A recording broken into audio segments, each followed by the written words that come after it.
heading to San Francisco and want to go straight to the best? This guide walks you through the city's 10 must-see attractions, plus smart tricks to avoid lines, handle the fog, and stretch your itinerary without rushing. San Francisco is compact but full of hills and microclimates. It can be sunny in one neighborhood and 2 blocks later a cold wind blows in from the bay. That's part of the charm. Summer fog rolls in, cable cars climb steep streets, Victorian houses color the neighborhoods, and views pop up at every corner. In this video, we'll cover the Golden Gate Bridge, Alcatraz, Fisherman's Wharf, and Pier 39 with the sea lions, the classic cable cars, Golden Gate Park, Chinatown, the Palace of Fine Arts, the Painted Ladies at Alamo Square, Lombard Street, and the Twin Peaks Overlook. At the end, I'll add some extras and a mini itinerary you can adapt to your time. Grab a light jacket, charge your phone, and let's plan your trip.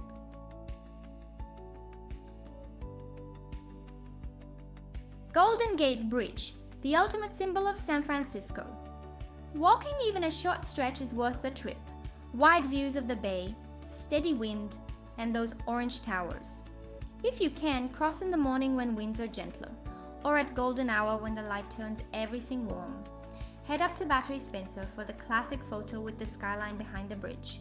On the city side, Crissy Field makes for an easy flat walk with sand and lawns, perfect for starting the day. On foggy days, the bridge appears and disappears like magic. Be patient, clear windows often come in short bursts. Quick tip, bring a jacket even in summer. That Pacific breeze drops the temperature fast.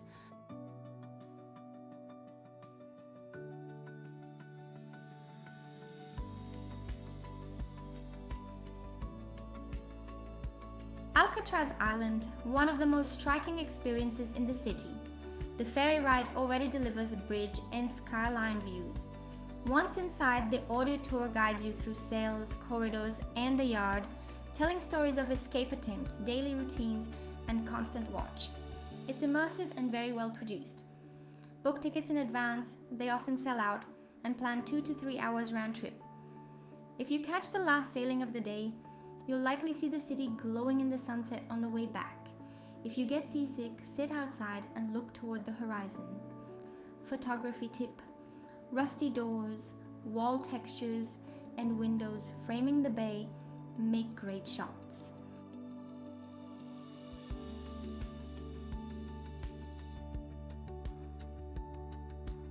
Fisherman's Wharf and Pier 39. Touristy? Absolutely. Photogenic and fun? Very. At Pier 39, stop for a few minutes to watch the sea lions sunbathing and arguing over space. It's a classic scene. Grab a clam chowder served in sourdough bread and stroll the piers where street musicians and magicians often perform. If you have time, drop by the vintage arcade museum with machines from the early 1900s to the 1980s. It's a quick time travel for a few coins. You'll also get easy views of Alcatraz and the bridge from here. For fewer crowds, go on weekday mornings. At sunset, the marina looks beautiful, but temperatures drop fast, so keep that jacket handy.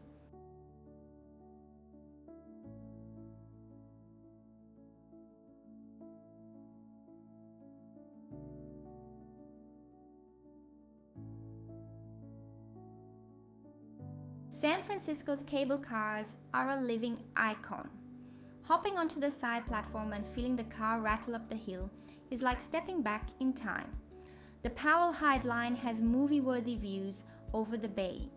Powell Mason is popular too, and California Street runs a straight line through the financial district. To avoid long lines, arrive early at the terminals or board at intermediate stops along the route.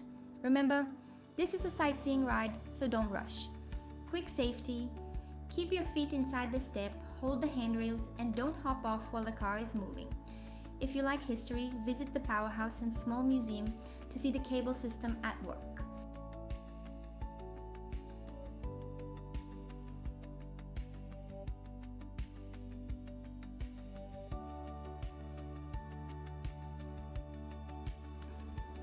Golden Gate Park, a giant park that feels like a city within the city. Gardens, lakes, trails, museums, and great areas for biking. At the Japanese Tea Garden, arched bridges, pagodas, and a quiet cup of tea give you a peaceful break mid-tour. The De Young Museum blends art and architecture. Take the tower elevator for a view over the park. If you can, include the Conservatory of Flowers and the Science Museum across the plaza. You could spend a whole day here if you pace yourself. Families, pack a snack and enjoy the lawns. Cyclists, several roads are car-free at specific times, and when the wind picks up, the wooded groves make excellent natural windbreaks. Chinatown, the oldest in North America, buzzing with shops, markets, and tea houses. Enter through the Dragon Gate and follow Grant Avenue, but don't skip the side streets. That's where you'll find fruit stands, tea tins, and fortune cookies being made by hand. If you're there at lunchtime, try a simple dim sum meal with steamed dumplings and plates to share. Return to the gate after dark to photograph the lanterns lit up. As in any busy area, keep an eye on your belongings when stopping for photos. Take a moment just to watch the movement. It's a slice of history and culture right in the middle of the city.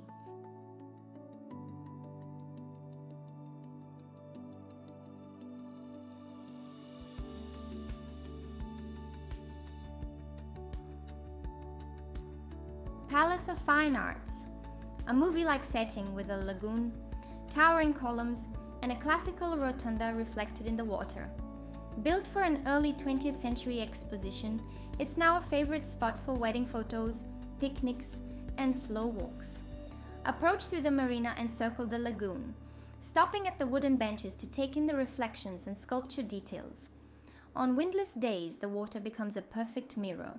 Short on time, you can see it in 20 minutes. Got more time?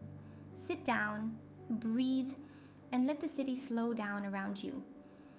It's a great counterpoint to the hills and the pace downtown.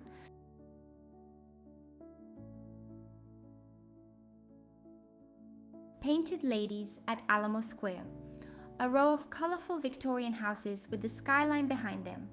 Grab a coffee, sit on the grass, and watch everyone take the same photo you will. It's part of the ritual. The view is best when the clouds open and the light hits the facades from the side. Wander the nearby streets to see more Victorian architecture. Carved wood details and original window frames are everywhere. If you're with kids, there's a playground right there, and if fog hides the skyline, wait a few minutes. The sky often clears in quick windows and you'll get the full postcard.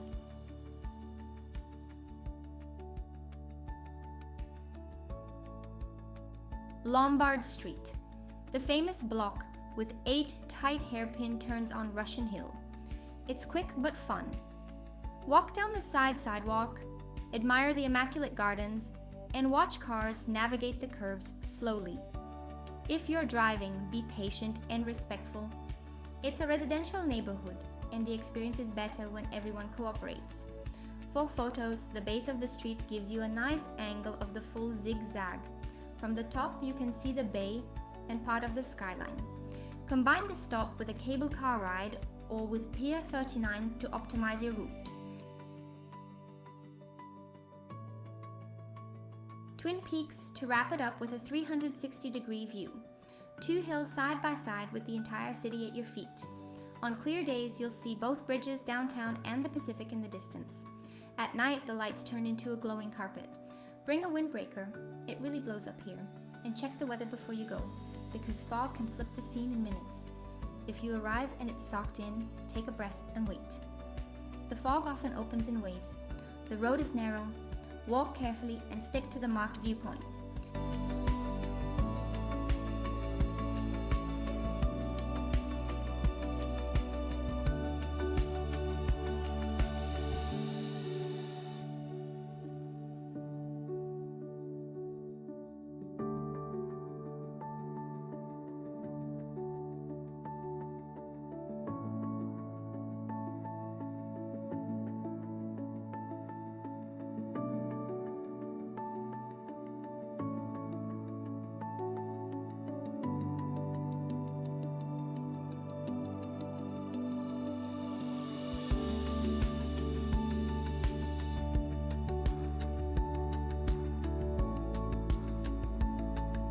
Did you enjoy the guide? Leave a like, subscribe, and share it with anyone planning a trip to San Francisco. Tell me in the comments which attraction became your number one, and I'll help you fine-tune the itinerary based on the weather and the time you have. Safe travels, and see you in the next video.